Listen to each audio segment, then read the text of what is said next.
Très bien, en tout cas merci d'être là aussi. Donc, au début, c'est vrai que j'ai un petit peu été surpris de la demande parce que bon, moi je fais plutôt partie du monde vraiment strict des chercheurs, enseignants-chercheurs, donc du côté un peu scolaire que vous verrez, scolaire un petit peu que vous verrez. En fait, dirons-nous, alors je me permets de rectifier, hein, je suis pas vraiment, enfin je suis ethnologue, mais j'ai plutôt anthropologue, comme on dit aujourd'hui, de la culture matérielle, hein, et historien des arts de l'Afrique. Hein, donc j'enseigne avec le Louvre. Je ne suis plus donc responsable des collections Afrique. Non, non, c'est pas grave. C'est pas mal. Donc, mais par contre, c'est vrai, j'ai eu la chance de côtoyer de très près ces collections donc d'objets dits traditionnels. Hein, donc, quand je dis objet, c'est tout un panel. Hein, et donc, ça va être un petit peu le propos que je vous propose tout à l'heure. C'est qu'il y a objet et œuvre. Hein, et il y a tout un tas de termes comme ça qui permettent de juger, classer toute la production matérielle de l'humanité. Et donc, c'est vrai que les œuvres hein, donc, semblent être une catégorie à part, pas pour nous. Enfin, pas pour moi. Donc, on expliquera un petit peu pourquoi. Alors voilà, donc le propos d'aujourd'hui, si vous voulez, ce que j'ai proposé aux organisateurs, c'est dirons-nous, au risque d'être un petit peu en décalage par rapport à ces journées, un petit retour en arrière, de manière à expliciter un petit peu ce que c'est que cette notion de contemporain.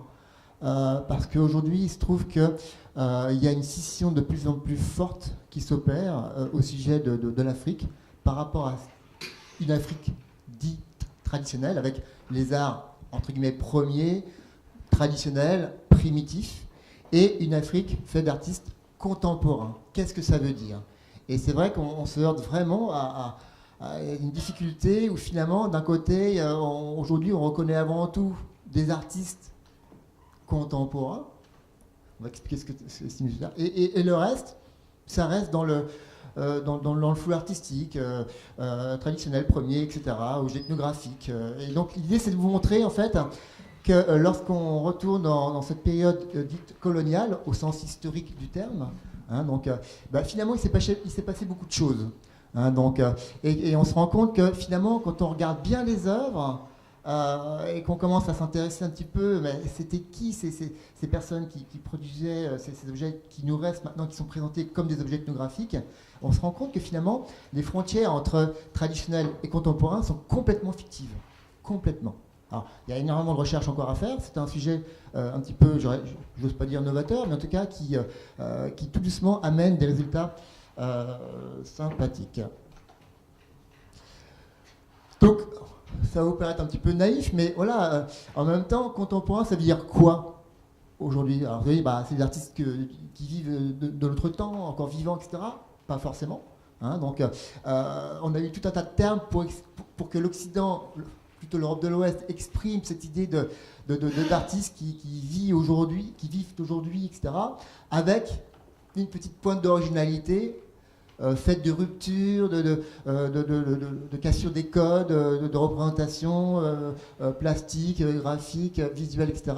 Et donc voilà, vous avez ces termes qui existent, avant-garde, plutôt utilisés donc, au début du XXe siècle, moderne, un petit peu après, post-moderne, contemporain. Aujourd'hui, je ne sais pas ce qu'on dit, peut-être que vous me direz, mais voilà, on est obligé d'inventer comme ça des mots pour, dirons-nous, toujours mettre en valeur une supposée originalité de ce qui est aujourd'hui par rapport à ce qu'il y avait avant. Ouais. Donc, et ce qui fait que ça, c'est très, très confus, parce que finalement, on a donc à la fois une exception donc, chronologique du temps, le temps linéaire, ce qui fait qu'on est obligé d'inventer des termes à chaque fois pour montrer que ça avance, qu'il y a du progrès. Qu'est-ce que ça veut dire en art? Et puis finalement, contemporain est devenu plutôt a acquis une exception plutôt culturelle. Avec, voilà, contemporain, quand on parle, c'est de l'art contemporain, c'est pas seulement chronologique, c'est aussi, il y a quelque chose de particulier. En effet, des codes qui sont rompus, l'utilisation de nouveaux médias, l'utilisation de nouveaux matériaux, voilà, être en phase avec des nouvelles sensibilités d'aujourd'hui. Voilà, il y a un tel exemple, hein, ça vous le savez mieux que moi, donc l'engagement par rapport à les sensibilités, que ce soit la maladie, sida ou autre, puis j'en passe du meilleur, les dimensions politiques. Hein, tout ça fait voilà, et ça donne une espèce de flou comme ça dans les définitions, dans l'imaginaire même du public qui vient regarder les œuvres, qu'elles soient de type ethnographiques ou qu'elles soient de type contemporaine, artistique. Or, voilà, donc cette notion d'art contemporain, vous voyez, elle semble plutôt, comment dire, une invention, j'allais dire, de l'Occident. Donc Occident, quand je entends Occident, donc Europe de l'Ouest majoritairement, États-Unis avec Canada, un petit peu Japon, Chine, etc. C'est tout un concept. Donc, et l'idée, c'est que même côté Afrique, même quand on parle d'artistes africains contemporains, on sous-entend quand même par le terme contemporain qui suivent la mouvance de l'art mondialisé, c'est-à-dire organisé, orchestré par l'Occident à partir de mouvements, de courants historiquement bien posés. Ce qui fait que voilà, aujourd'hui, donc, je vous propose bien sûr de comprendre qu'il y a un élargissement planétaire, car le concept d'art contemporain n'est pas l'apanage de l'Occident. Et surtout, si vous voulez, cette question, on va le voir, il faut la situer dans l'histoire. Et c'est vrai que c'est dommage, moi je le constate, je peux me tromper, mais que beaucoup d'artistes d'aujourd'hui ont malheureusement ou pas forcément une connaissance très profonde de ceux qui les ont précédés en Afrique. Alors, bien sûr, il y a des connaissances, mais voilà, il n'y a pas forcément une prise en compte, une prise de conscience de ces avancées, de ces évolutions, de ces courants qui ont marqué l'Afrique dite traditionnelle. Pendant la période coloniale, on ne sait plus trop quel terme choisir. En tout cas, voilà. Et ce que je vous propose, à partir de quelques exemples, je vais essayer de ne pas être trop long, de crypter un petit peu un certain nombre d'objets. De pièces, donc vous direz si c'est pour vous c'est de l'art ou de l'ethno, etc. Mais vous montrer qu'il y a des fois, il y a des choses comme ça qu'on a sous les mains, qu'on peut voir, et qui finalement recèlent en effet tout un jeu d'innovation tout à fait extraordinaire. Premier exemple, donc c'est Accra Fokomu, donc qui vient de l'ancien royaume Ashanti. Je vous mets une petite carte pour situer un petit peu où ça se trouve. Donc qui sont des objets donc classés comme ethno, art premier et compagnie, et donc ça sert, donc on vous donne la fonction, ça sert en fait c'est porté par certaines personnes dans l'ancien royaume d'Ashanti, donc 18e, 19e siècle, pour marquer leur intégration à certains rituels de purification des esprits. Et c'était lié donc au pouvoir royal, etc.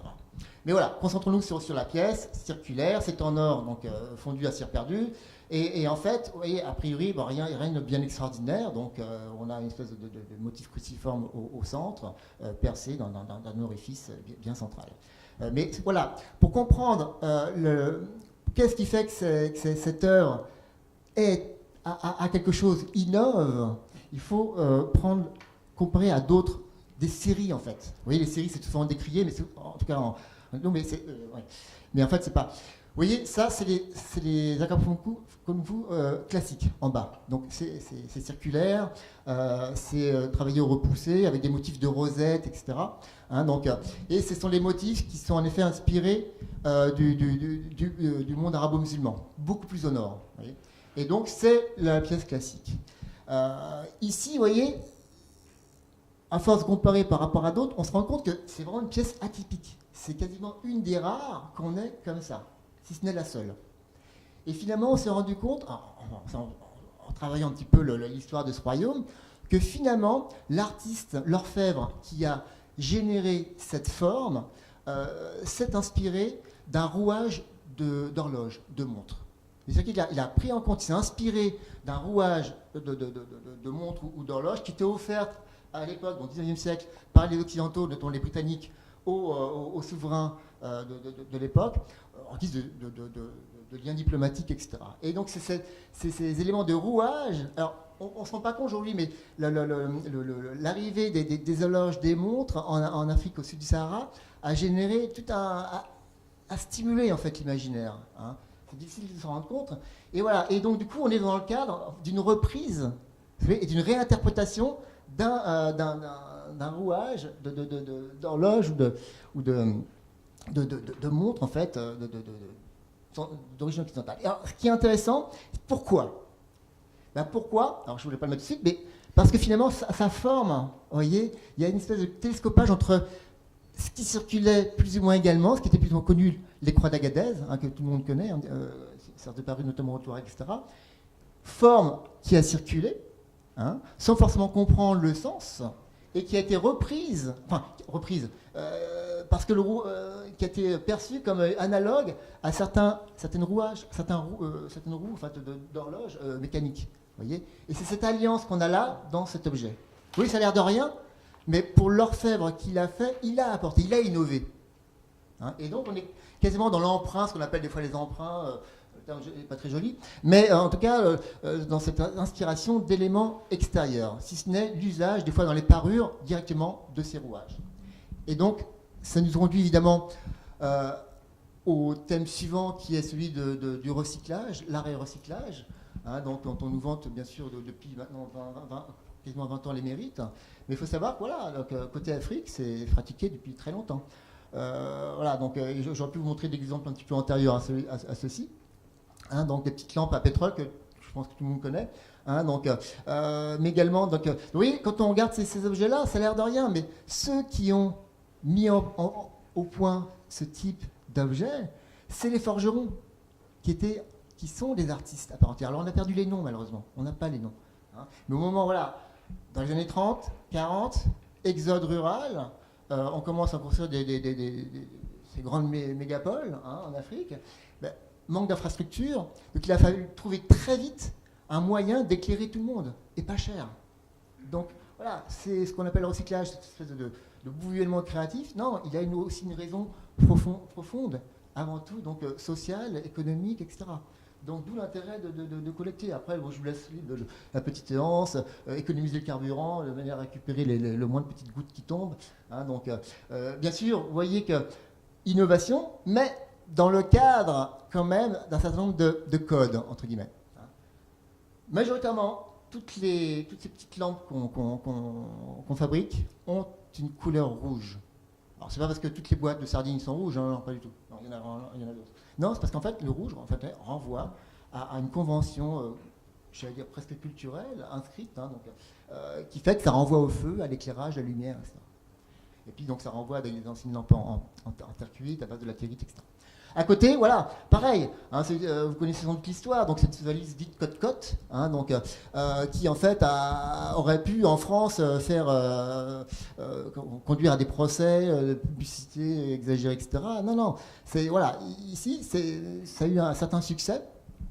Enfin, ici, à Dakar, c'est des designers, j'allais dire, dakarois, qui ont créé ce modèle en intégrant des canettes de Coca-Cola, Canal Rai, etc., compagnie. Donc, parce que ça répondait à un besoin et surtout de se démarquer par rapport au modèle original. Vous voyez, on est vraiment au-delà du contemporain. C'est qu'à partir d'un modèle existant, ce qui compte, c'est quel est l'apport en plus. Quelle est la valeur ajoutée d'un point de vue artistique, esthétique. Et là, oui, c'est pas Andy Warhol, c'est vraiment le côté d'abord utilitaire. On reste dans un usage pragmatique, on en a besoin.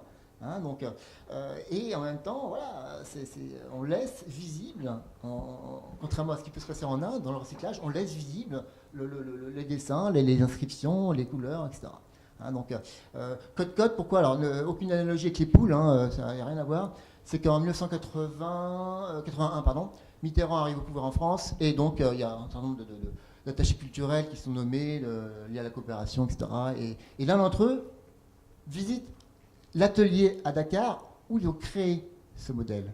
Il achète cette valise, c'était pas celle-ci, c'était une autre, et il se rend à Matignon avec une mail comme ceci. Il se trouve qu'à Matignon, il y avait un chauffeur, sans doute d'origine dakaroise, qui a vu ça, et en fait, il était au courant, et donc ça fait le tour de Dakar le soir même.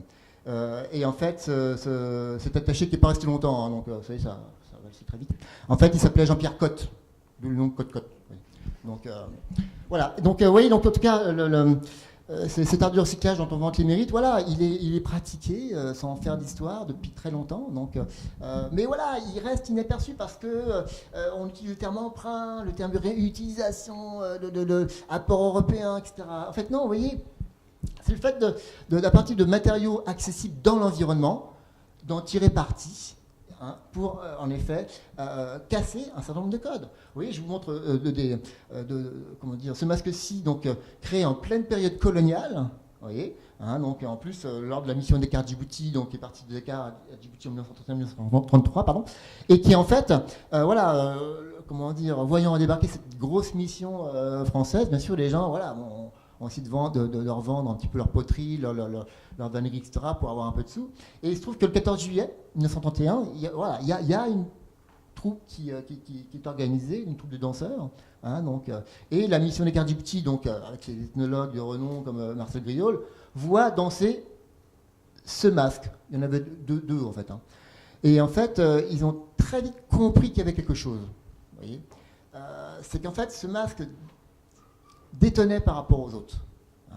Pourquoi ? Parce que finalement, voilà, il y avait à la fois une synthèse entre le monde de la brousse, donc suggéré par les cornes, avec le bois bien sûr, les morceaux de miroir, donc qui permettaient de décupler les effets de vision du masque, parce qu'au soleil, dans son soleil, ça envoyait des reflets un peu partout, hein, plus des coquillages, donc qui renvoient à des réseaux de circulation millénaires, puisque ces courriers d'espèces Cyprès et Moneta viennent des îles Maldives, hein, plus ces petites pastilles, vous voyez, rouges, jaunes.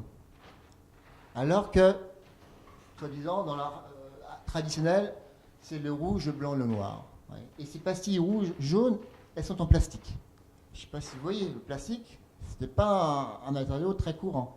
Vous voyez, donc très vite, on sent que voilà, le sculpteur, dont ils ont réussi à capter le nom, Tamba, voilà, c'est un artiste qui a vécu en pleine période coloniale, mais voilà, dans ce cadre, il a créé des œuvres à part entière, des œuvres contemporaines bien en avance par rapport à son temps. Vous voyez, donc, et la mission, la Djibouti a cherché désespérément à le contacter. Mais vraiment, ils ont essayé à plusieurs reprises, ils ont essayé de faire jouer leur lien sur place, etc. Rien n'y a fait, ils n'ont pas pu le rencontrer. Donc on sait très peu de choses de cet artiste, si ce n'est le nom, qui était forgeron, et qui a généré des masques novateurs à l'intérieur d'un cadre dit traditionnel. D'autres exemples, hein, mais je ne veux pas être trop long. Voilà, dans le monde des marionnettes, vous voyez, donc plus récemment, bien sûr, hein, pour montrer le bon nom. Voilà, 1978. Hein, donc on ne parlait pas encore vraiment de recyclage, hein, ça commençait à peine. Hein, donc voilà cette marionnette, hein, avec des capsules de bouteilles. Donc aujourd'hui ça n'a rien d'original, hein, je vous l'admets, mais en tout cas voilà, il faut situer les choses dans le temps, parce que les choses ne sont pas forcément évidentes à produire à une certaine période. Encore un peu plus récent, bâton de danse, donc d'Afrique du Sud. Vous voyez, donc ce genre de création dite traditionnelle. Pourquoi ? Parce que en Afrique du Sud, donc on est chez les débellés, lorsque les jeunes garçons sortent de leur école d'initiation, en fait, ben voilà, on organise des festivités, il y a fait un ouf de soulagement, ils sont rentrés vivants, etc., ils sont devenus des hommes, etc. Et les mamans se mettent à danser. Hein, et elles tiennent ce type de bâton. Alors il y en a plusieurs formes, hein, donc, et celle-ci, voilà, est très novatrice, parce que voilà, matériaux de récupération, en même temps que des matériaux de perles en pâte de verre, hein, donc plus le fait qu'il y a une combinaison à partir de cette forme et de ces matériaux de récupération, de recyclage, il y a une combinaison d'une maison et d'une voiture. Pourquoi ? Parce que lorsque la maman danse pour bénir ses fils, en fait, il dit qu'elle leur souhaite, sans rien dire, je ne sais pas à peine de parler, d'avoir une maison, c'est-à-dire un foyer, trouver une femme, des enfants, etc. Et un véhicule. Véhicule, pourquoi ? Parce qu'en Afrique du Sud, les distances sont gigantesques, et si on n'a pas de voiture, bah, on est vraiment trop dépendant. Donc voilà. Récupération toujours, voilà. Là, on fait un petit bond en arrière, hein, donc celle-ci, vous allez me dire, oui, mais l'art universel, etc., pourquoi pas, bien sûr. Et là, on a un exemple typique, hein, la célèbre statue, je dis célèbre, hein, parce que du dieu Gou, hein, donc sans doute créée vers 1858, peut-être un petit peu avant, qui elle-même a déjà été repérée par le souverain du royaume d'Ahomey, donc qui lui-même l'a piqué, enfin l'a confisqué à un souverain qui l'a soumis. Statue, donc Gou, c'est la divinité, le dieu, donc du métal, de la forge, etc. Donc de la guerre également. Et donc cette pièce, lorsqu'elle a été pillée, hein, c'est une des pièces prises par les militaires français dans 1893, très vite elle a eu du succès aussi en France. Hein, Guillaume Apollinaire, les artistes dits d'avant-garde, les intellectuels d'avant-garde, ont aussi capté captivé par cette pièce. Hein, donc, tout comme elle l'était au Bénin même. Voyez, donc en fait, ça veut dire qu'on a, à partir de cette œuvre, on a en effet envie de dire, bah là, finalement, une partie de l'art qui est universelle. Voilà. Et en même temps, oui, c'est tout à fait vrai. Et en même temps, vous voyez, pas forcément pour les mêmes raisons. Pas pour les mêmes raisons. Ce qu'ont loué les artistes d'avant-garde en France, c'est ce côté un petit peu moderniste voulant dire en fait oser représenter une figure humaine avec cette espèce de simplicité, de sobriété efficace, la pose, etc., marche en avant, etc. Côté Bénin, c'était pas ça. L'innovation, la qualité de la pièce, l'innovation n'est pas à ce niveau-là. Elle est au niveau que le Dieugout, dans toute cette région, n'était jamais représenté comme ça. C'est une petite motte de terre dans laquelle on plantait des éléments en fer. Voilà. Donc il n'y avait pas de représentation anthropomorphe. Et donc cet artiste, Akati Ekpekando, lui, il a osé, il a franchi un pas, il a cassé les codes, il a en effet reproduit en fer une divinité, ce qui est vraiment novateur. Voyez. Donc, et voilà, il y a après les éléments d'usage, hein, donc vous avez des éléments symboliques, voyez, donc, mais voilà, qu'on remarque. Vous voyez, je vous ai mis un gros plan de la tête parce que, voilà, ce qui est intéressant, c'est voilà, il y a la présence du boulon. Il faut savoir que la structure est articulée, donc voilà, on n'hésite pas voilà, à cacher. Non, c'est vraiment une autre conception de la figuration qui est en face de nous. Hein, donc, et puis, ce succès vient d'un autre élément plus subtil. Vous voyez, et ça qui n'a pas joué côté européen, c'est que vous voyez, le visage, c'est une plaque qui le reprend. Et ça, cette plaque, elle renvoie très subtilement sur place, à la notion de masque.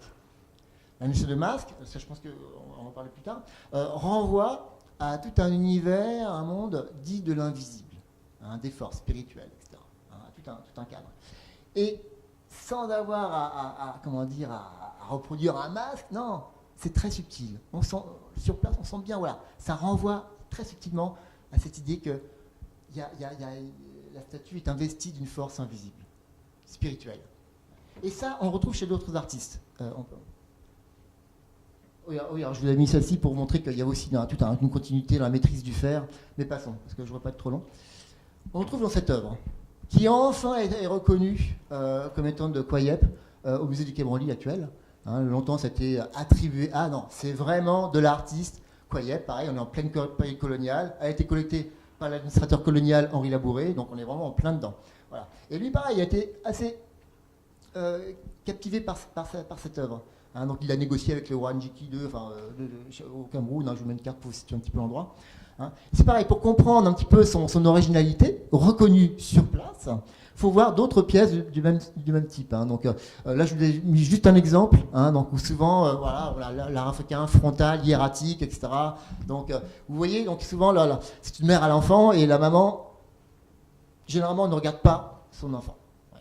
Donc, et en fait, c'est une convention, parce qu'en fait, pour vous dire rapidement, en fait, c'est l'idée que cette statue qui commémore la naissance d'un premier enfant pour la reine mère, l'épouse du roi.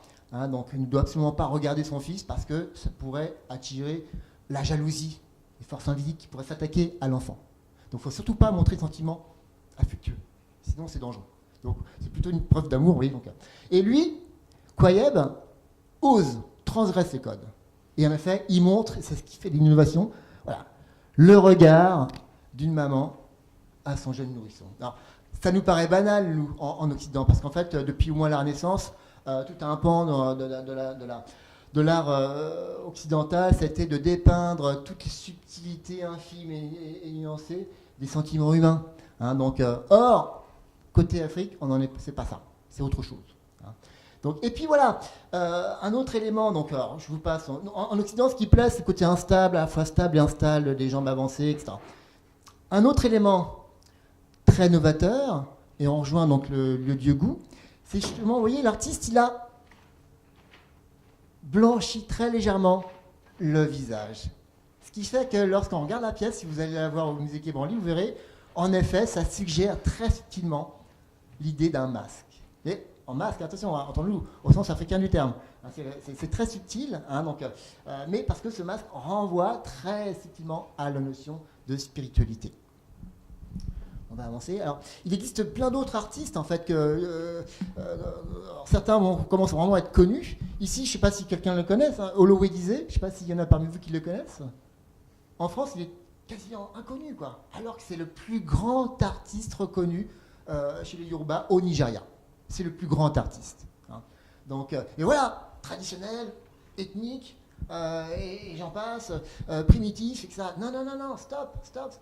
Maintenant, il y a eu, grâce à certains historiens de l'art, notamment aux États-Unis, d'abord en Grande-Bretagne. En Grande-Bretagne, c'est la première œuvre qu'il a exportée là-bas à Londres en 1924, hein, donc, a montré que finalement, il a vu, même en Angleterre, beaucoup de succès. On a compris quelque chose qui se passait avec cet artiste.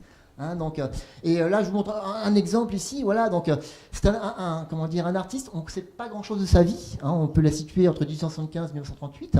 Hein, donc, mais il passait pour un génie sur place. Hein, donc, en avance sur son temps, talentueux. On disait de lui, alors ses poèmes de louange racontent que finalement, il savait sculpter le bois d'Iroko, qui est un bois extrêmement dur, hein, comme s'il sculptait de la calebasse. Vous voyez, donc c'est vraiment et encore aujourd'hui, on lui rend un culte, on lui rend hommage. Ses descendants lui rendent hommage et chaque année, on le célèbre. Et donc, la plupart de ses œuvres sont, voilà, les périodes coloniales sont donc en Occident. Et je vous montre donc ce poteau de véranda, donc qui ornait donc le palais d'Ikiré. Vous voyez, donc voilà, il faut rentrer dedans pour comprendre l'intérêt de cette pièce. C'est que voilà, lui, il mettait en avant alors la spiritualité, la vie intérieure, non pas par rapport à la représentation subtile d'un masque, mais en augmentant bien sûr le coup, en surélevant la tête. Ça vous paraît simple, mais en tout cas c'est efficace parce qu'il génère véritablement un style. Mais un style, voilà, innovant, hein, qui rompt les codes. Et là, je vous passe les détails parce que la statue était peinte. Il y avait une polychromie extrêmement subtile qui faisait que la pièce était éclatante. Hein, donc. Et puis vous avez, alors selon qu'on tourne, selon l'angle du regard, vous avez un jeu entre le visage, la tête de l'épouse principale du jeune roi, hein, vous voyez, où en fait on a une ligne comme ça qui part de la coiffe, qui suit le menton, descend vers le corps de l'oiseau, qui lui-même rebondit à travers son bec sur la coiffe, la couronne, pardon. Et voilà, et vous avez un lien, parce qu'en fait, il a voulu exprimer, disons que celui qui gouverne n'est pas forcément, voilà, il n'est pas tout seul. Sa légitimité vient de là, mais une légitimité rendue voilà, par une composition et des traits. Il ne travaillait pas seulement pour le pouvoir royal, il produisait aussi des œuvres typiquement ethnographiques, enfin ce qu'on classe nous comme ethnographiques encore, hein, comme cette Ibeji, donc. C'est une statuette qui sert de compensation lorsque vous avez un jumeau meurt, il faut compenser. Je vous passe les détails, on reviendra si vous voulez. Mais voilà, on voit très bien ici, vous voyez, pour générer cette impression de spiritualité, voilà, d'une part le cou surélevé, hein, et puis aussi la coiffure. Il est connu pour faire ces grandes coiffures qui permettent d'élever, dirons-nous, de grandir la tête, hein, sans trop casser les incohérences anatomiques. Vous voyez. Un autre artiste, vous voyez, donc voilà, on rentre dans un petit peu quelque chose de plus délicate. Vous voyez, Sikiré Kambiré, qui en fait est vit donc en pays lobby. Hein, donc, et là vous avez un masque, sauf que les lobbies ne connaissent pas le masque. Hein. Alors, il n'y a pas toutes les sociétés ont des masques. Hein, vous avez qui ne connaissent pas cette institution. Voilà. Et donc, chez les lobbies, c'est le cas. Et bien, Sikiré Kambiré était reconnu sur place. Hein, sauf que les gens ne lui achetaient rien, parce qu'il ne produisait qu'exclusivement que pour les Européens, les expatriés, les coloniaux. Voyez. Et il avait un grand succès. Vraiment, c'est un artiste qui a un des plus, si ce n'est le plus connu en fait, hein, en tout cas chez les lobbies, hein, parce qu'il a innové. Il a innové en quoi? Non pas tellement dans le domaine d'un artiste africain, entre guillemets, traditionnel, mais par rapport à un public acheteur, hein, qui est exclusivement étranger. Et donc, il a été assez remarqué. Pardon. on a reconnu son talent, etc., à tel point qu'un administrateur colonial donc, vient le voir et le met au défi. Enfin, vous voudrez voir, voilà, parce que les lobbies ne connaissent pas le masque, il lui donne comme modèle un masque ivoirien, de ce type-là. Et donc, cette œuvre est issue, en fait, d'œuvre en œuvre, de ce modèle original. Vous voyez et voilà, donc il réinterprète la culture d'une autre, entre guillemets, ethnie, peuple, etc.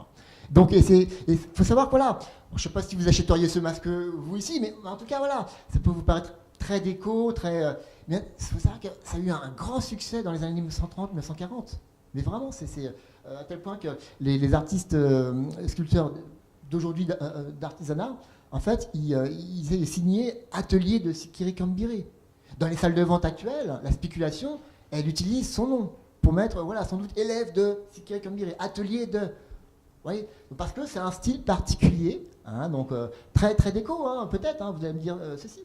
C'est absolument pas fonctionnel, hein, mais par contre, voilà, quand on rentre dans l'œuvre, on s'aperçoit que finalement, il y a des innovations, voilà, les yeux ont été réinterprétés, colorés, etc. Enfin, tout un ensemble comme ça de jeux subtils. La coiffe a été augmentée, vous voyez, par des différents traits. Bref, tout ça fait que voilà, on a en tout cas la question qui se pose et que je pose souvent à mes étudiants, c'est que finalement, ça veut dire quoi traditionnel? Parce que c'est fait par un artiste africain dit traditionnel, hein, c'est fait sur place, avec des matériaux sur place. Ah, la seule chose qui change, c'est le commanditaire. Mais est-ce que ça doit dévaluer ce type d'objet? Qu'est-ce qui fait qu'on adhère ou on n'adhère pas? Vous voyez, c'est des questions qui se posent. Et puis je termine sur cette œuvre, pareil, hein, qui va vous me dire, oh là, c'est un truc naïf, on n'en fait plus des comme ça, etc. Et pourquoi pas? C'est vrai que pareil, je fais le test à chaque fois, bah oui, très bien, c'est ça l'histoire des arts africains. Oui, bah pourquoi pas? Au Mozambique, pour changer de guerre géographique, voilà, à la fin du XIXe siècle, vous avez un sculpteur, un peu prétentieux d'ailleurs, hein, on raconte qu'il était assez imbu de sa personne, sculpte, il est très doué d'ailleurs, hein, et il sculpte majoritairement pour les Européens. Il produit un peu pour tout le monde, mais c'est surtout les Européens qui lui achètent des œuvres. Et il acquiert une réputation d'être un très bon sculpteur, en tout cas sur place dans la partie mozambicaine. Et donc, vous avez donc Henri Alexandre Junot, donc, qui est un ethnologue missionnaire, etc., qui se rend sur place. Il veut voir cet artiste parce qu'il en entend parler. Hein, il le rencontre, il lui achète cette œuvre. Hein, qui achète très cher d'ailleurs, hein, pour l'époque, hein. Et puis s'en va. Et en fait, voilà, quand on regarde la pièce, qu'est-ce qu'on voit vraiment? Qu'est-ce qui vaut la peine, un truc comme ça? Ben, on voit en effet un animal, en fait c'est un léopard, hein, on devine par rapport à ce côté moucheté de son pelage, hein, donc, qui renverse un Européen. Jusque-là, pas de problème, c'est anecdotique, c'est charmant, ça plaît en plus aux Européens, qui ne se rendent pas compte d'une chose. C'est que l'artiste, et c'est là où Mouchlak était très conscient d'une chose, c'est que ces Européens qui passent, qui dominent, bien sûr la région, on sent bien que c'est un Britannique, hein, mais les Portugais sont là devant, qui dominent, qui en effet commencent à imposer un nouvel ordre, etc., sont de passage. Ils vont emmener cette œuvre-là. D'ailleurs, peu importe, ils vont la ramener chez eux, ils le savent. Hein. Donc, et ce qui se passe, c'est qu'à travers cette œuvre, il leur envoie un message très subtil. Vous voyez, certes, aujourd'hui, vous dominez, mais attention, regardez bien cette œuvre. Vous voyez, le léopard, c'est l'animal, en fait, contrairement au lion, on a fait plutôt le léopard, l'animal royal, de la puissance. Pourquoi? Parce que c'est un fauve qui, en fait, est très prudent, et lorsqu'il se met à frapper, il va très vite. Et donc, il a plutôt été choisi, plutôt comme l'animal lié au pouvoir royal. Et donc, voilà, il renverse l'Européen. C'est une forme de message, d'annonce, pas prophétique, mais non, pas jusque-là, mais qui annonce, qui transmet un message. Vous allez voir, à terme, c'est nous qui allons vous renverser. Voyez, et il savait parfaitement que la pièce allait à l'étranger. Et donc, c'est une manière très subtile de transmettre, de véhiculer, de transmettre un message de ce type-là, donc à caractère quasiment presque politique, hein, aux dominants de l'époque, colonisateurs de l'époque. Mais vous voyez, ce que je vous dis là, ça rend peut-être la pièce plus intéressante. Enfin, j'espère. Hein, donc, ce qui fait que si je ne vous avais pas raconté cette histoire, vous passeriez devant, personne ne verrait rien. Vous voyez, c'est que l'innovation, le côté, le concept, la démarche de l'artiste par rapport à une œuvre qui au niveau du style peut vous paraître un petit peu bête ou naïf, etc. Oui, mais quand on connaît donc le contexte culturel de l'époque, ça prend un autre sens. Voyez, et donc c'est pour ça que voilà, je termine là-dessus, c'est que si vraiment il y a une frontière qui persiste, c'est celle, dirons-nous, de la méconnaissance, voire de l'oubli de l'histoire des artistes qui se sont succédés. Et je pense qu'en fait, c'est une des frontières qui doit être franchie par justement l'enseignement aux jeunes artistes d'aujourd'hui, sans être nostalgique, mais d'un passé, en tout cas des œuvres de ceux qui les ont précédés. Voilà, je m'arrête là, j'espère que je n'ai pas été trop long. Donc, merci bien. Merci beaucoup Manuel Valentin pour cette intervention passionnante dans la mesure où elle permet de rappeler une fois encore que les catégories, les classements, les taxonomies ont une histoire et qu'il faut interroger leur histoire même avant de se les réapproprier telles quelles, parce que leur usage est connoté d'implicite et de sous-entendu. Et du coup, moi, je me demandais en vous écoutant, et après la discussion est ouverte à toute la salle, hein, mais à quel moment même, d'ailleurs, ce concept de traditionnel ou de tradition qui est tellement présent aujourd'hui dans l'art quand il est parti lié au continent africain, à quel moment il fait son apparition dans le champ de l'art comme un concept opératoire en fait?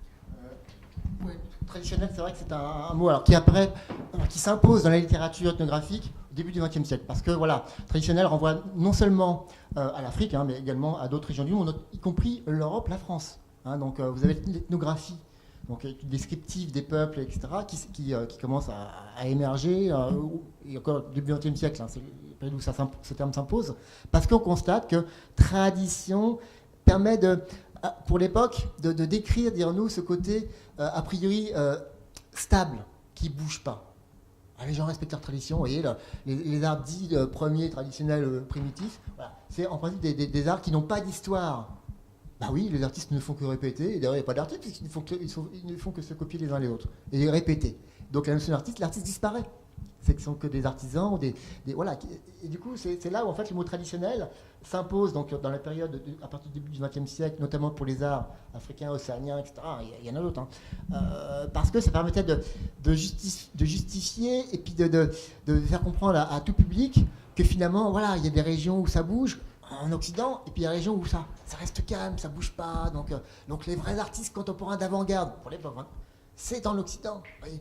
Donc, et on doit entraîner les autres, voyez, donc il faut bouger les traditions. Alors que non, finalement, c'était vraiment il y a une méconnaissance ou une volonté de non-connaissance de ces arts-là. Mais à partir de là, voilà, je ne veux pas non plus exagérer parce que c'est toujours facile je refuse de juger en fait cette période. Parce que finalement, quand on est dans un contexte historique, c'est extrêmement difficile de s'en abstraire. Donc voilà, il y a des courants comme ça. Nous, on a la chance d'avoir bénéficié de tout ce XXe siècle culturel extrêmement riche. Et donc on peut en effet avoir l'impression que c'est facile. Comment ça se fait qu'ils ont dit ça, etc. Non, attention. Moi, je suis le premier à dire, voilà, doucement. Avant de juger, on n'était pas à leur place. Voilà, donc je ne suis pas en train de justifier quoi que ce soit. Mais voilà, en tout cas, quand on étudie les arts de l'Afrique, on est très prudent par rapport à ça.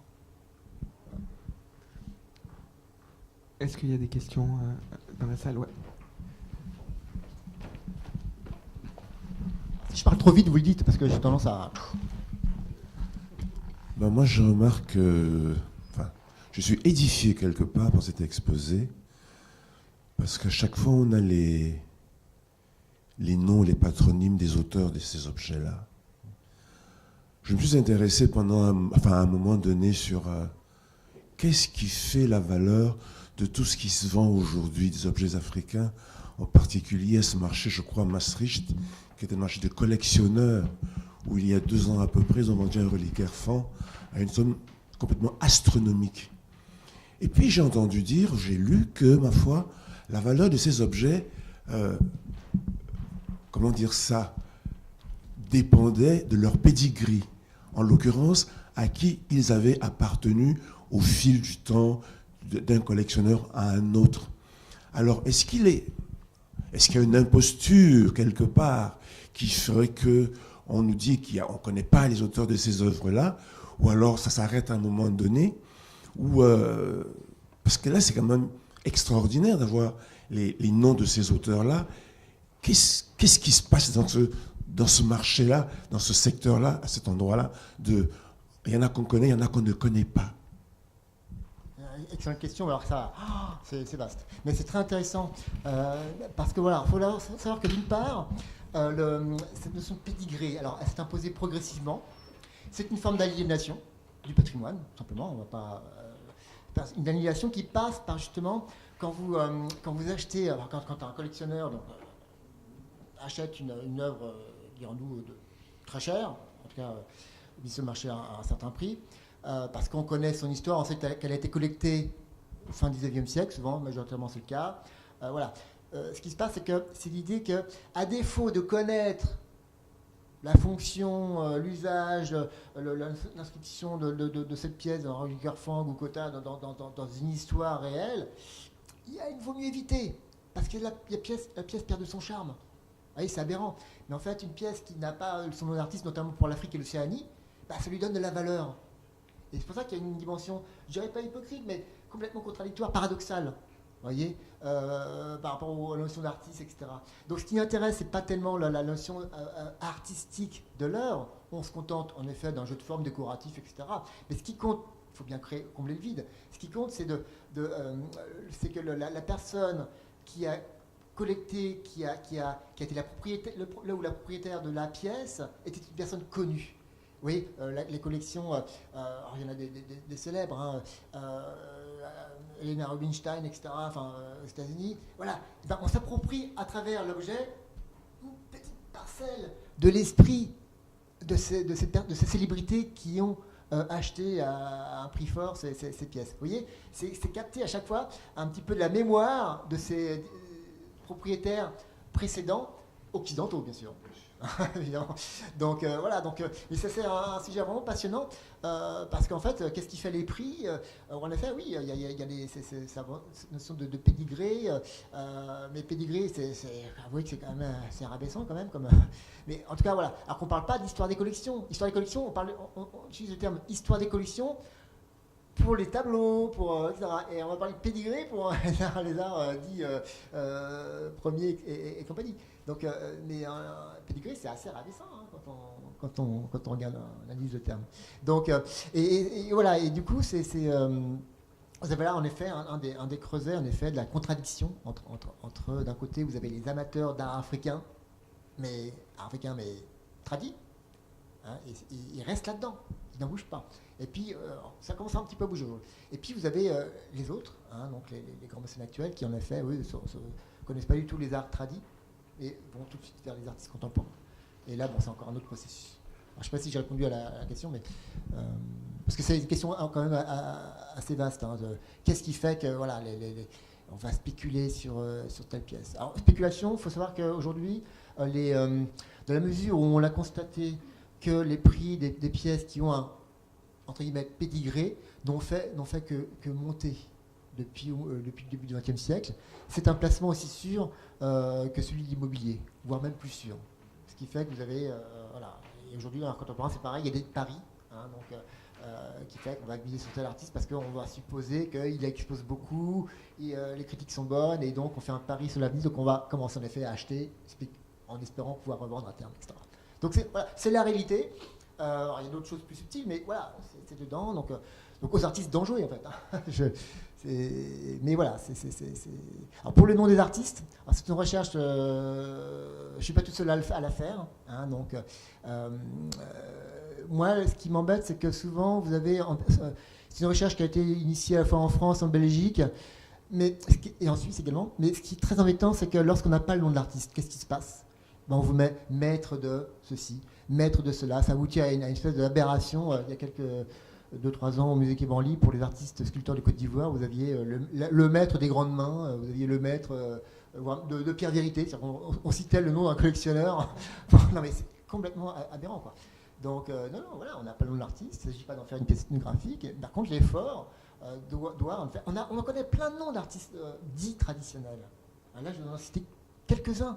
Mais en fait, il y en a plein d'autres. Et finalement, la littérature ethnographique, on a collecté beaucoup. Sauf qu'ils ne sont pas mis en avant. Parce que ça casserait le côté, entre guillemets, mystérieux de l'art primitif. Vous voyez, art primitif, ça casserait l'ambiance, quoi. Vous voyez ? Donc imaginez, vous avez le nom des artistes, tous les artistes au musée Quai Branly ou ailleurs, hein, au musée de la Peur, ça casserait l'ambiance, quoi. Je dirais, ouais, mais il y a une contradiction énorme. Donc voilà, on est inscrit vraiment dans une histoire, en fait, où on est habitué, en effet, à ce que les objets d'Afrique, les œuvres d'Afrique, africaines, il n'y a pas de nom. Si ce n'est, c'est l'art contemporain.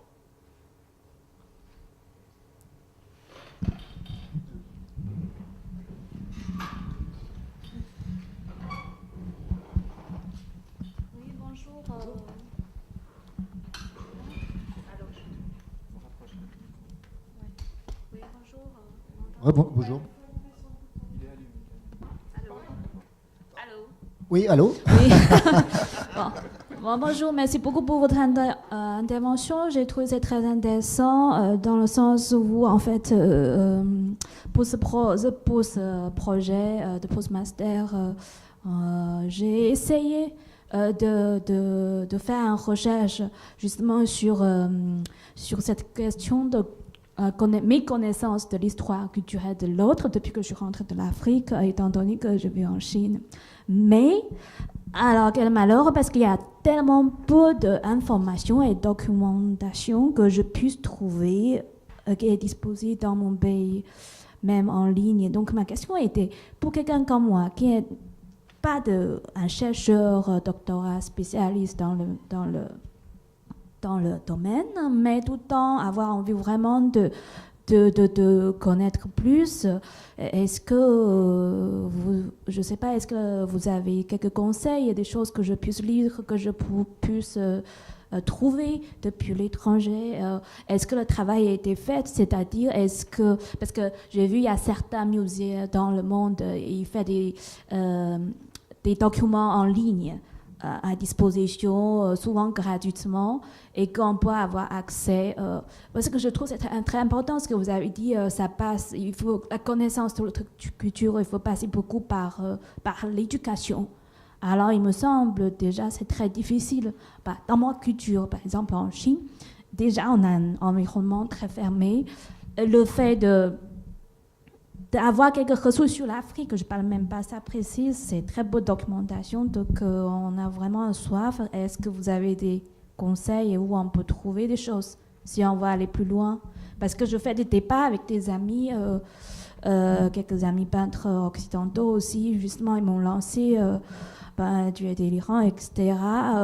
Les arts africains, c'est souvent des répétitions, voilà, j'aime bien, mais bon, c'est toujours la même histoire, mais j'ai voulu leur contredire avec des exemples plus précis, mais faute de quoi? Donc, est-ce que ce travail a été fait de documentation au cas où on peut le trouver, ou vous avez des conseils de quelques livres ou des ressources où on peut le lire? C'est une démarche qui prend beaucoup de temps. Elle exige beaucoup de recherche.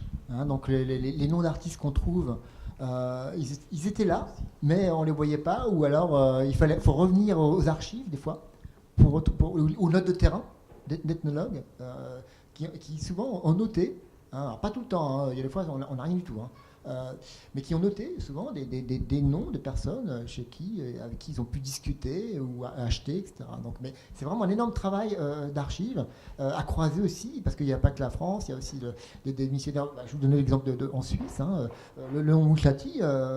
Oui, par exemple, c'est pas que je veux leur taper dessus, mais au Quai Branly, par exemple, ils ont une œuvre de Mouchlati. Ils ne la connaissent pas. Vous voyez, mais voilà, et donc c'est un énorme travail. Alors, au niveau des livres, il y a eu des tentatives, mais il y a un ouvrage paru par Bernard de Grune qui s'appelle Main de maître, hein, où vous avez en effet la mention d'un certain nombre d'artistes avec leur nom, hein, mais il n'y a pas beaucoup d'ouvrages comme ça. Non, moi, si vous voulez, la démarche, alors, quand j'enseigne, hein, donc, alors d'une part, voilà, moi, encore une fois, je suis anthropologue de la culture matérielle, donc c'est avant tout inciter mes étudiants, en tout cas, à regarder, analyser les œuvres, à les lire, en fait, à les décrypter. Hein, donc, mais pour faire ça, vous voyez, la toute première œuvre, hein, le premier objet, l'acra Foucault-Mnou, là, en or, en fait, voilà, il n'y avait pas de nom d'artiste, hein. C'était voilà, et ça en fait la recherche, c'est parce que j'ai comparé par rapport à d'autres, vous voyez, et les autres, bah tiens, c'est marrant, on a toujours la même forme, etc. Donc et du coup voilà, ça intrigue, Donc, du coup, ça s'interrogeait, et pourquoi? Mais qu'est-ce que... Vous voyez, ce qui est passionnant dans l'anthropologie du monde matériel, c'est qu'en fait, voilà, on a une histoire, on a des productions d'objets, de formes, de matières, etc., qui se répondent, qui se font des échos les unes aux autres. Hein, et c'est ça, en fait, l'histoire, c'est de voir qu'est-ce que ça apporte en plus, qu'est-ce que ça change par rapport à une convention globale qui prédomine. Voyez, et c'est ça qui est intéressant. Et même aujourd'hui, aujourd'hui, vous, artistes, finalement, quel va être votre apport par rapport à ce qu'il y a eu avant? Vous savez, vous avez la revue African Arts, Art African Arts, qui a commencé en 1968. C'est une revue bilingue au début, hein, français-anglais, États-Unis, France. En fait, ils ont...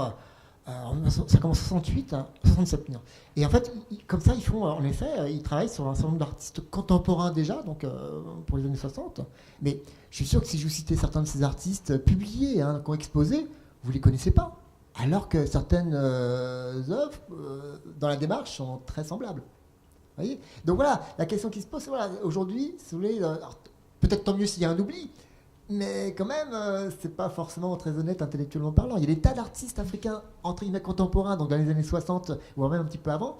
Hein, donc je dis bien contemporain au sens conceptuel, c'est-à-dire utilisation du médium, d'un médium toile, hein, donc art plastique, installation déjà, hein, mais que tout le monde a oublié, quoi. Que tout le monde a oublié. Hein, donc, parce que l'histoire de l'art a failli. On les a complètement zappés, comme on dit aujourd'hui. Et c'est quelque part d'abord c'est injuste par rapport au travail qu'ils ont fourni, par rapport à tous ces efforts d'exposition, ces démarches honnêtes, vraiment et pas évidentes pour un contexte un peu plus, enfin très différent d'aujourd'hui. Hein, donc, mais voilà, et de quel moment on a décidé d'oublier comme ça tous ces artistes contemporains avant l'heure et même un petit peu après. Donc la documentation, en effet, elle existe. Ça existe en effet un gros travail de type à la fois universitaire ou personnel, hein, chacun libre d'avancer dans cette voie. Hein, donc, mais le déclic, souvent, il est au niveau de comment regarder l'œuvre. Voilà, apprendre à la lire. Voyez, et c'est souvent ce qui fait défaut. Pas seulement au niveau forcément des artistes, hein, mais également au niveau des critiques d'art actuels.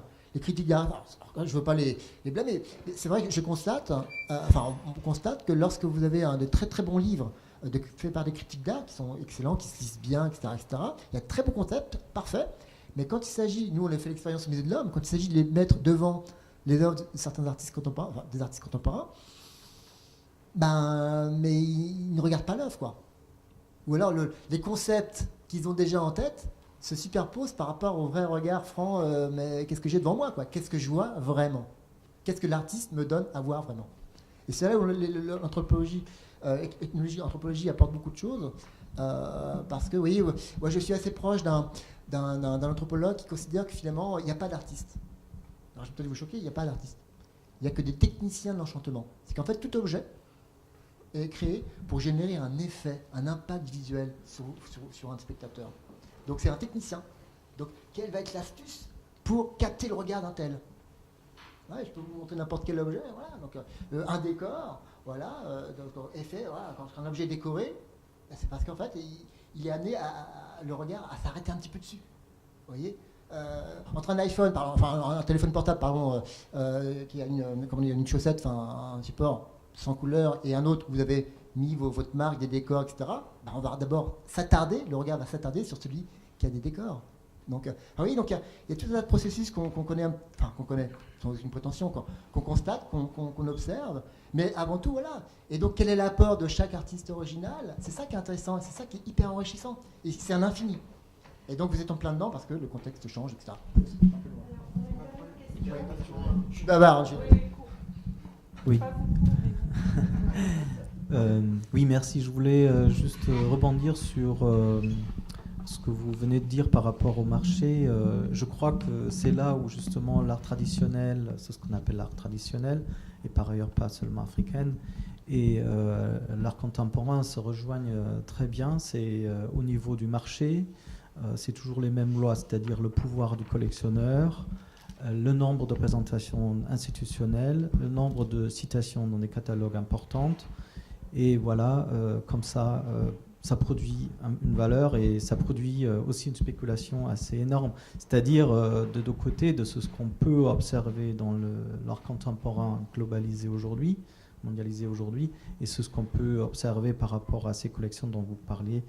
Je crois qu'il y a une très grande proximité qui est due à une certaine logique de fonctionnement du marché. Quand on parle de l'art en tant que tel, je voulais revenir sur ce que vous avez développé. Et il me semble qu'il manque un petit chéneau parce que c'est ce que fait de l'art, du concept de l'art contemporain quelque chose de particulier à partir des années 60. C'est la différence qui a été faite, voire le schisme qui a été intégré entre artisanat et art. Et il me semble que quand on reste concentré sur des objets d'artisanat, on va pouvoir constater la même chose en parlant, je sais pas, des objets faits en Bretagne en fin de 19e siècle, des objets de grès faits à Montpellier début 18e siècle. On va toujours revenir sur notamment une notion de tradition qui est liée à l'artisanat, à la techné. Tandis que ce qu'on appelle l'art contemporain, dans le concept de l'art contemporain, en général, on cherche à se détacher de cette dimension technique et d'aller vers quelque chose qui remette en question l'art en tant que tel. Qu'est-ce que c'est l'art ? Et il me semble, si on fige le regard sur ces objets, on va être obligé de toujours pas voir ce qui a été développé en tant qu'art contemporain, en tant que réinvention de ce que pourrait être l'art. Parce qu'une certaine manière, on va toujours que voir l'artisanat dans ce qui est traditionnel. Donc je vous rejoins tout à fait sur ce que vous venez de dire. En fait, il y a plein de choses qui ne sont pas vues. Mais je me demande si vous avez trouvé, je sais pas, d'autres formes qui ne sont pas justement du côté objet, qui sont plutôt du côté, prenons ce qui est devenu assez célèbre aujourd'hui, de la performance, du relationnel, de l'intervention, etc. Très brièvement, parce que je ne voudrais pas prendre oui, non, bien sûr, vous avez tout simplement l'installation. Il n'y a rien de nouveau, en fait. L'installation de nouveau culturelle, je ne sais pas si... Voilà, vous placez une statuette, vous faites une installation, de manière à générer un effet à la fois esthétique, multisensoriel, parce que dans l'installation, alors, vous avez aussi les odeurs, vous avez le bruit, vous avez, et donc vous avez comme ça des installations qui remontent, on ne sait pas quand d'ailleurs, peut-être même depuis la préhistoire. Donc tout ça fait qu'en effet, voilà, ce que je dis, c'est qu'en effet, les démarches actuelles des artistes contemporains, en effet, d'abord, elles vivent dans un contexte différent, donc ça ne peut qu'apporter quelque chose. Genre, exacerber la sensibilité par rapport à ce qu'on vit aujourd'hui, mais bien sûr, heureusement, hein, c'est pas du tout. Mon message n'est pas du tout pessimiste quand je dis qu'il n'y a pas d'artiste. Si, bien sûr. Mais c'est qu'en fait, la mesure où nous vivons aujourd'hui dans une période qui est unique, comme toutes les périodes précédentes, on ne peut produire, enfin les artistes ne peuvent que produire des choses originales, mais sans prétention. C'est qu'en fait, voilà, on doit aussi, grâce à ceux qui nous ont précédés, le fait d'avoir cette sensibilité qu'on a. Et c'est là où je voulais... Voilà.